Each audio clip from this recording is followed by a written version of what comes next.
सात संगत जी, प्रेम और सत्कार से बोलिए धन निरंकार जी।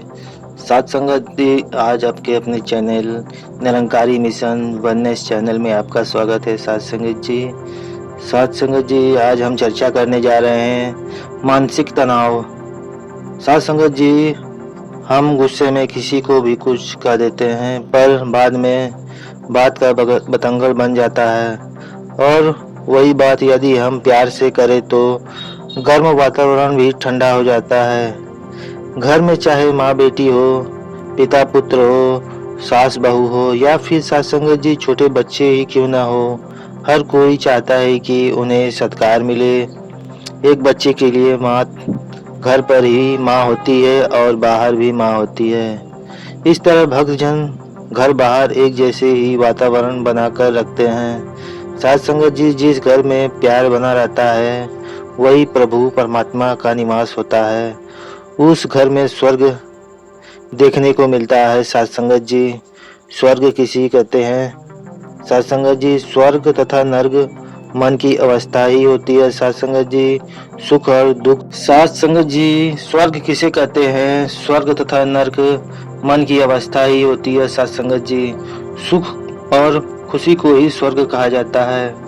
ऐसा स्वर्ग स्वयं हमें अपने घर को बनाना है। साथ संगत जी, कोई बाहर से आकर हमारा घर स्वर्ग नहीं बनाएगा। इस स्वर्ग को बनाने के लिए साथ संगत जी पति पत्नी की अहम भूमिका होती है। साथ संगत जी, कई पति पत्नी नौकरी करते हैं, उन्हें चाहिए कि अपनी नौकरी का रोब एक दूसरे पर न डाले।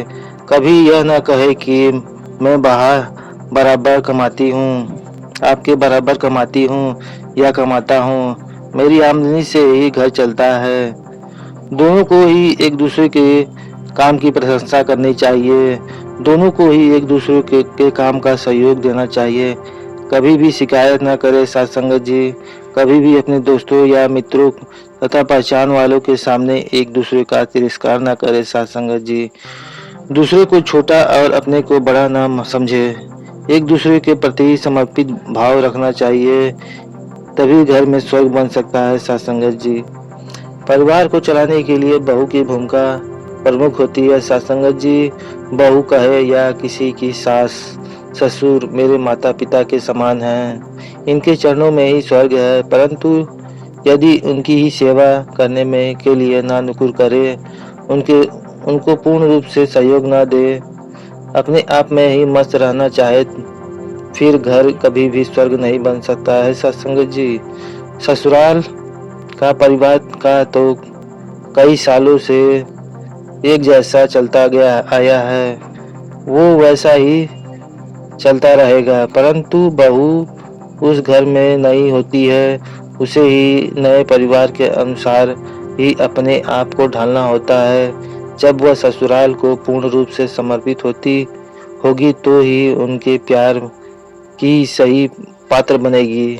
साथ संगत जी, हर एक पुरुष के जीवन में का अधिकार समय घर से बाहर ही समाज में बीतता है। वह समाज का अभिन्न अंग होता है। जैसे जैसे संस्कार अपने घर में ला लेता है, वही बाहर के वातावरण में फैलाता है। हर एक के साथ हमारा बर्ताव मिलवर्तन वाला संतजनों जैसा होना चाहिए। समय समय पर महापुरुषों ने भी सत्संग जी हमें यही समझाया है। कोई अच्छी बात कहनी हो तो कभी देर न लगाओ, और कभी बुरी बात कहनी है तो हमें 10 बार सोच लेना चाहिए। सत्संग जी, कि ऐसी बात मैं अपने आप को कहूँ या न कहूँ। प्यार से प्यार मिलता है। सत्संग जी, आप भी यह आजमा कर देख लेना। कोई यह न कहे कि हम बड़े हैं, कुछ भी कह देंगे, छोटे इस बात का लिहाज करेंगे। ऐसा नहीं है सत्संग जी, छोटे भी प्यार चाहते हैं और सत्कार भी चाहते हैं। सत्संग जी, सत्संग जी, प्यार सत्कार सहनशील ऐसे गुण हमें साथ संगत में आकर ही प्राप्त होते हैं। साथ संगत में ही हमें सिखाया जाता है कि किस तरह हम अपने गुस्से को काबू में रख सकते हैं। गुस्सा भी ऐसा प्रवृत्ति है जो हमारी ऊंची सोच को मिनटों में मिट्टी में मिला देता है। पर यदि हम बाबा जी की शिक्षाओं पर चलते हैं तो हमारे जीवन का एक ऐसा सुंदर रूप बन जाता है जिसमें हर प्रकार के सुख और खुशियाँ प्राप्त होती है, जिससे संसार में प्यार और सत्कार की भावना फैलती है। साथ संगत जी, इन्हीं वचनों के साथ दास वाणी को विराम देते हुए प्रेम और सत्कार से बोलिए धन निरंकार जी।